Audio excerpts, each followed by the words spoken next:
Welcome to new TV Telugu. Vallabhaneni వంశీని Bhavanipuram PS నుంచి మరో చోటుకు పోలీసులు తరలిస్తున్నారు.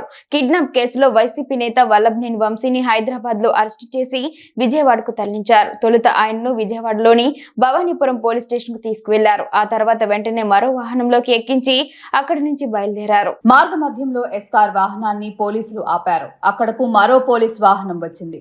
ఈ సందర్భంగా పోలీసులతో వల్లభనేని వంశీ వాగ్వాదానికి దిగారు. కాసేపు వాగ్వాదం అనంతరం పోలీసుల వాహనం బయలుదేరాయి.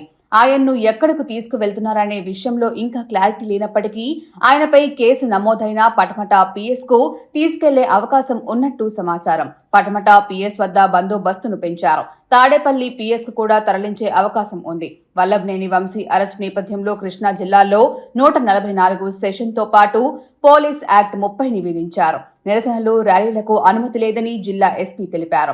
తమ ఆదేశాలను ఉల్లంఘించిన వారిపై కఠిన చర్యలు తీసుకుంటామని హెచ్చరించారు. శాంతి భద్రతలకు విఘాతం కలగకుండా పోలీసులు కట్టుదిట్టమైన చర్యలు తీసుకుంటున్నారు. వైసీపీ నేత మాజీ మంత్రి పేర్ని నానిని పోలీసులు హౌస్ అరెస్ట్ చేశారు.